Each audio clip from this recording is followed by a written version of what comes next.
সবাইকে স্বাগত জানাচ্ছি অমর একুশে গ্রন্থমেলা থেকে। আজ শুক্রবার এবং আজ কিন্তু প্রচুর দর্শনার্থীদের ভিড় আমরা দেখতে পাচ্ছি বইমেলায়। বিকেল থেকেই গেট খুলে দেওয়ার পর থেকেই কিন্তু দর্শনার্থীরা আসতে শুরু করে এবং এখন এই যে সন্ধ্যার পর প্রচুর সমাগম আমরা দেখতে পাচ্ছি। এখন পায়ে হাঁটাই আসলে দুষ্কর হয়ে পড়েছে। আজ প্রিয় লেখককে কাছে পাবারও একটা সুযোগ তৈরি হয়েছে, কারণ অনেক লেখক কিন্তু আজ এসেছেন। তেমনই একজন জনপ্রিয় লেখকের সাথে আজ আমরা কথা বলবো। আজ আমরা পেয়ে গিয়েছি হাঁটতে হাঁটতে এবং একটি স্টলে চলে এসেছি। ভক্তদের অটোগ্রাফ দিচ্ছেন সাদাত হোসেন। আমরা একটু সাদাত ভাইয়ের সাথে কথা বলবো তার ব্যস্ত সময় থেকে। কেমন আছেন? হ্যাঁ, ভালো আছি। আপনি কেমন আছেন? আমিও বেশ ভালো আছি এবং আপনাকে পেয়ে খুবই আনন্দিত আজ। এবং দেখছিলাম আপনি খুবই ব্যস্ত সময় পার করছেন, অটোগ্রাফ দিচ্ছেন। আজ শুক্রবার এবং প্রচুর উপস্থিতি।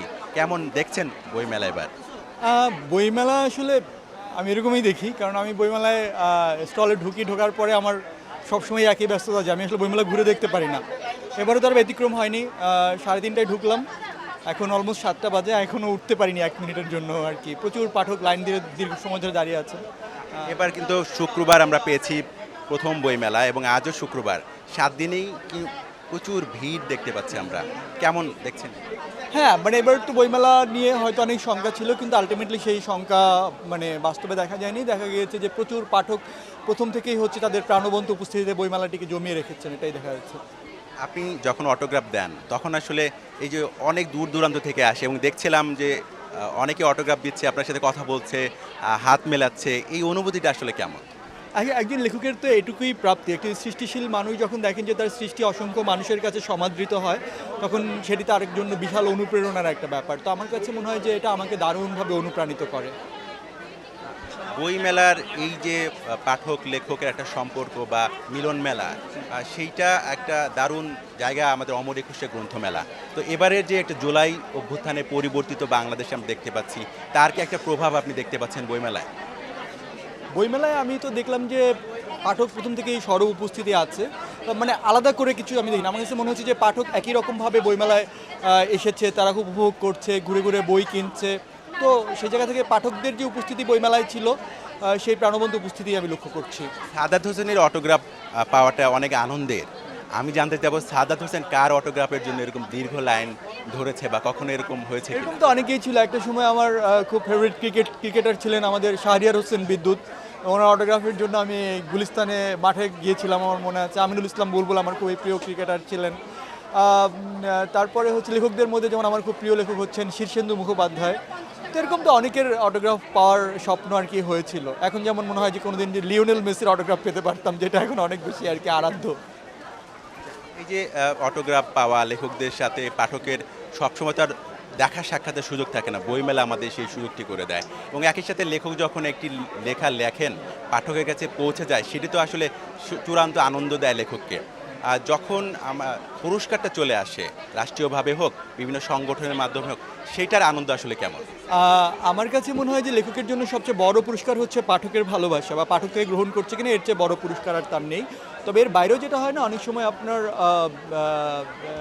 মানে এক ধরনের রিকগনিশন, যেটি রাষ্ট্র হোক বা কোনো সংগঠনের রিকগনিশন, সেটি পুরস্কার দিন শেষে এক ধরনের অনুপ্রেরণা।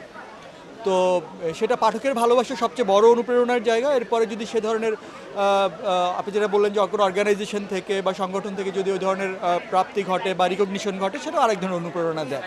অবশ্যই অনুপ্রেরণা। তবে আমার কাছে ব্যক্তিগতভাবে মনে হয় যে আমার কাছে পাঠকের ভালোবাসাটা হচ্ছে আমার সবচেয়ে বড় পুরস্কার, এটা আমার কাছে মনে হয়। কারণ এটা আমাকে যেভাবে উদ্দীপ্ত করে, অন্য কোনো কিছু আমাকে ততটা উদ্দীপ্ত করতে পারে না। আমরা দেখেছি হুমায়ুন আহমেদ যখন বেঁচে ছিলেন, তার একটা অটোগ্রাফ পাওয়ার জন্য দীর্ঘ লাইন, এবং তার পরবর্তীতে আমরা দেখি যে সেই দীর্ঘ লাইনটা যদি কল্পনা করি, সেটি সাদাত হোসেন। এই যে জনপ্রিয়তা, সাদাত হোসেনের লেখার পেছনের গল্পটা জানতে চাই, যে কোনটা মানুষকে বেশি আকর্ষণ করে, বা লেখকরা যখন কথা বলেন লেখক মানে ইয়াদের সাথে, যখন যারা পাঠক রয়েছেন তারা আসলে কি বলেন আসলে আপনাকে বিশেষ করে? আমি খেয়াল করবেন, আমি প্রত্যেক পাঠককে জিজ্ঞেস করি যে উনি আর এটি আমার প্রথম বই কিনা, বা এই বই পড়তে গিয়ে উনি কেন আমার বইটি পড়ছেন, বা প্রথম বই হলে কেন উনি আমার প্রথম বইটি কিনছেন।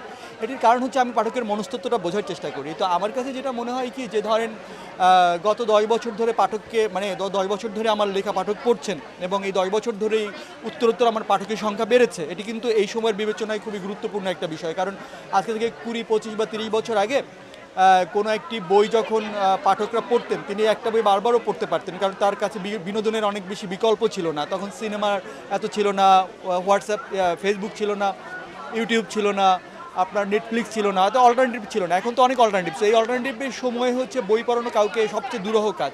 তো সেই দুরূহ সময়ে এসে পাঠক যখন এই পরিমাণ আগ্রহ নিয়ে বই কিনছে, অটোগ্রাফ সংগ্রহ করছে, তখন এটি বুঝতে হবে বা কিংবা আমি উপলব্ধি করি যে আমি হয়তো কোনো না কোনোভাবে তাদের অনুভূতিকে স্পর্শ করতে পেরেছি।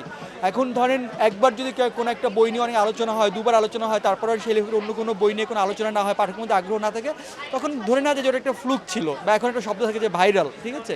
কিন্তু যখন এক দশকেরও বেশি সময় ধরে এই সময়ে পাঠকরা ধারাবাহিকভাবে ক্রমাগত কোনো একজনের বই কিনছে, তার মানে বুঝতে হবে যে সে কোনো না কোনোভাবে ওই সময়টাকে ধারণ করতে পেরেছে, ওই সময়ের মানুষের মন এবং উপলব্ধিকে স্পর্শ করতে পেরেছে। তো আমার কাছে মনে হয় যে সেটি কোনো না কোনোভাবে আমি তাদের হয়তো না বলা কথা কিংবা অনুভূতি কিংবা উপলব্ধিগুলোকে আমার লেখার মধ্যে দিয়ে অনুবাদ করতে পেরেছি। আমি দেখছিলাম যে আপনার লেখা লেখা বিনিময় করে একটা প্রেম হয়ে গেছে। এরকম তো হয়, এটা তো হয়, এরকম স্বাভাবিক ব্যাপার তো হয়। ওই যে ওরা খেপে যাচ্ছে কিন্তু। না, আমরা আপনি জানি যে আপনি অনেক ব্যস্ত এবং আরও অটোগ্রাফ দেবেন নিশ্চয়ই। সবশেষে একটু জানতে চাইবো যে এই যে যখন হাতে ধরে বই পড়ার একটা আনন্দ রয়েছে নিশ্চয়ই, এখন তো অডিও বুক পাওয়া যাচ্ছে এবং আমরা দেখতে পাচ্ছি পিডিএফও বই পাওয়া যায় এবং আপনার বইগুলো পাওয়া যাচ্ছে এবং অনলাইনেও কিন্তু অর্ডার দিয়ে বইগুলো সংগ্রহ করা যাচ্ছে। এই যে পরিবর্তনটা, সেটা কিভাবে দেখছেন? আসলে পৃথিবী তো পরিবর্তনশীল, মানে সময়ের সঙ্গে সঙ্গে সব কিছুই পরিবর্তিত হবে, এবং আমার কাছে মনে হয় যে পরিবর্তনের সঙ্গে ইতিবাচকভাবে আমাদের অ্যাডাপ্ট করতে হবে। যদি আমরা অ্যাডাপ্ট না করতে পারি তাহলে আমরা টিকে থাকতে পারবো না। সবশেষ প্রশ্ন যদি বলি যে 10 বছর পর সাদাত হোসেন নিজেকে কোথায় দেখতে চায়? আমি আসলে শুধু এটুকুই দেখতে চাই যে আমি লিখে যে আনন্দটা পাই, সেই আনন্দটা যেন থাকে এবং পাঠক যেন এরকম ভালোবাসা নিয়ে আমাকে গ্রহণ করতে থাকেন, সেটা যেন একটা অন্তহীন প্রক্রিয়া হয়। অসংখ্য ধন্যবাদ সাদাত হোসেন, সময় দেওয়ার জন্য। ভালো থাকবেন। আমরা কথা বলছিলাম সাদাত হোসেনের সাথে, এই সময়ের যারা তরুণ লেখকরা রয়েছেন, অনেক জনপ্রিয়, তাদের একজন তিনি। আজ বইমেলার এই পর্যন্তই। পরবর্তী অন্য কোনো লেখক বা প্রকাশক বা পাঠকের সাথে আপনাদের পরিচয় করে দেব। ধন্যবাদ সবাইকে।